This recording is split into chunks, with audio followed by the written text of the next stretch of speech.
Taong 2010. Kalibo, Aklan.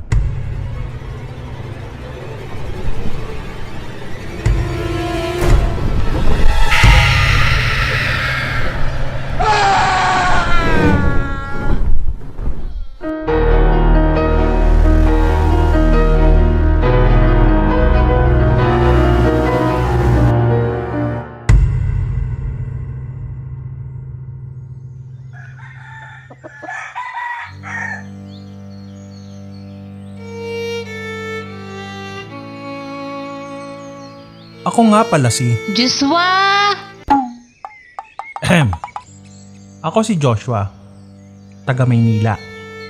Pinagbakasyon ako dito ng mga magulang ko dahil sem break naman. At dito, magsisimula ang aking kwento. Ang bahay namin ay nakaharap sa Aklan River. Meron din kaming malawak na lupa na taniman ng mga pinya at nyog. Sana all. Ang hanap buhay kasi nila lola dito ay gumawa ng gown at barong Tagalog gamit ang liniwan o pinong hibla ng pulang pinya. Kasama ng lola ko ang aking pinsan. Maaga kasi itong naulila kaya kinupkup siya ni lola at dito na nanirahan.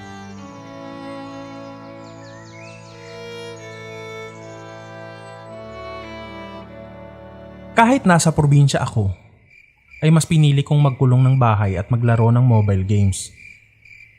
Adik kasi ako dito. Na halos madaling araw na ako laging natutulog. Isang gabi, habang naglalaro ako, meron akong narinig na isang pagaspas ng isang napakalaking ibon.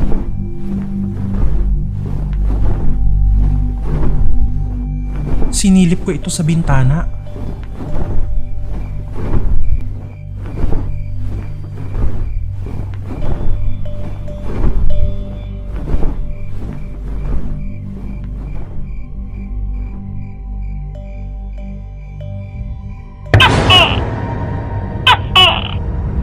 Joshua! Dumating si Lola at sinabihan niya ako na wag ko na raw itong silipin at baka kung ano pa ang makita ko. Tinanong ko si Lola kung ano ang posibleng makita ko kapag sumilip ako. Sinabi nito sa akin na merong gumagalang manananggal dito tuwing maghahating gabi. Humagalpak ako sa kakatawa. Si Lola talaga, tinatakot pa ako. Binata na kaya tong apo nyo?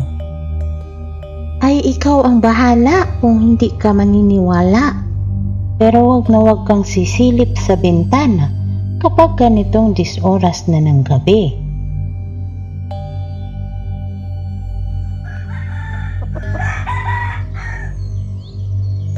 Kinaumagahan, may mga nagkukumpulang tao sa may di kalayuan. Lumapit ako para makiosyoso. Nagulat ako sa aking nakita. Isang kalabaw na wakwak ang tiyan. Ang hinala ng mga residente, ito ay dinali ng manananggal.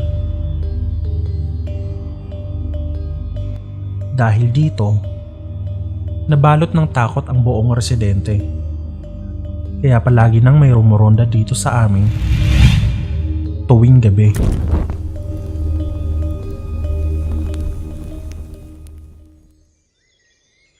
Isang araw, nagising ako dahil sa ingay sa aming sala. May bisita pala si Lola. Ito raw ay palaging nagdadala ng sumanlatik sa kanya. O apo, magbihis ka naman at may bisita tayo. Siya nga pala, Magda, ang apo ko si Joshua.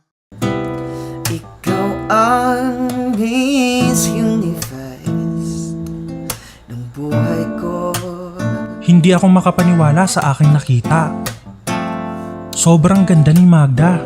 Ilang beses ko ba na Dali-dali akong nagbihis ng aking damit at nagpakilala. Joshua nga pala. Magda? Magdalena? Oh, Magda. andito ka na rin lang. Maaari mo bang ilibot itong apo ko nang maarawan naman? Lola naman, nandyan naman si Pinsan eh. Sige pula, babalik na lang po ako bukas. Hindi ko alam kung anong nangyari noong araw na iyon. Pero pakiramdam ko ay parang sasabog ang puso ko sa kilig at saya. Akalain mo nga naman na may kakilala pala itong si Lola na sobrang ganda. At mukha yatang tinamaan talaga ako kay Magda. Ikaw ang Miss Universe ng buhay ko.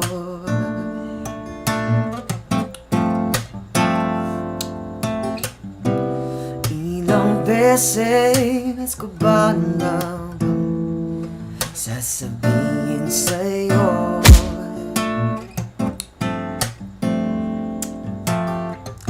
sa piling mo'y tanggal lumbay, ni kasiyahan walang kapantay. Ikaw ang Miss Universe ng buhay ko.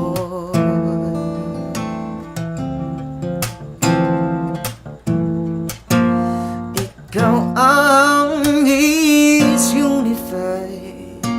Magda, salamat ha. Nag-enjoy ako ngayong araw na ito. Walang anuman. Sige, mauna na ako. Magda, teka lang saglit. Pwede ba tayong magkita ulit bukas? Sige.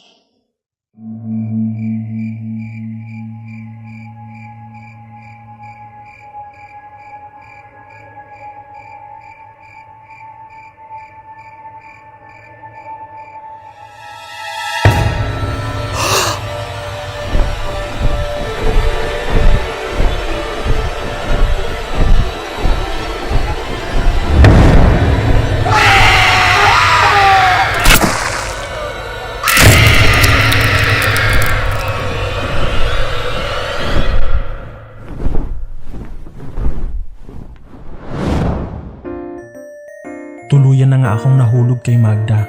At sa mga oras na yun, ay parang ayoko nang bumalik pa sa Maynila.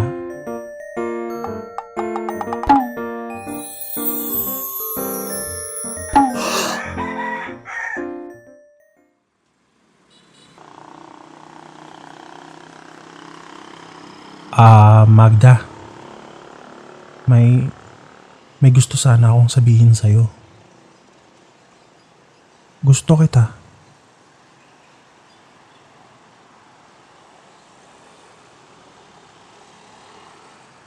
Hindi mo pa ako lubusang kilala, Joshua.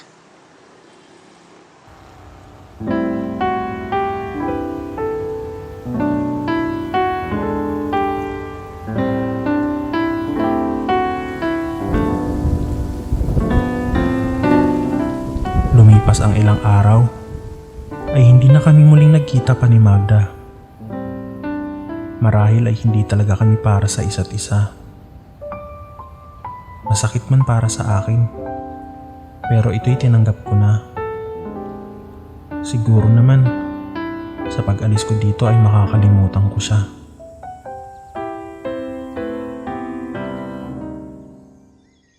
O apo, mag-iingat ka sa Maynila ha. Opo la, sige po. Habang ako ay papalabas ng bahay, ay may nakita akong sulat sa labas ng pinto. Basahin mo to kapag nasa biyahe ka na. Lola, may bagong biktima na naman raw ang mananagal kagabi. Ano? O sige, papunta na. Apo, magmadali ka na at baka maiwan ka ng barko. Kami na ang bahala dito. Sige na, sige na. Sige po la, mag-iingat po kayo dito.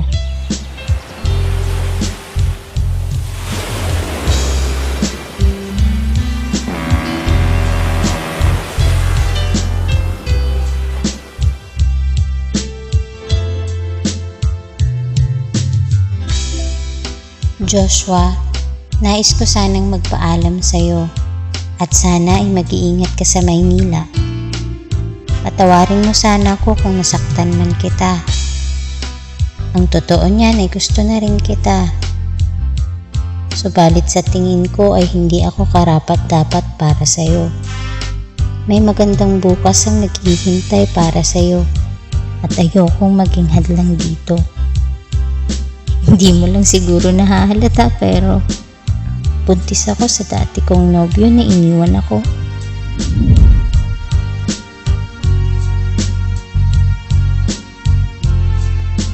Kaya sana maintindihan mo na ang desisyon ko ay para rin sa'yo.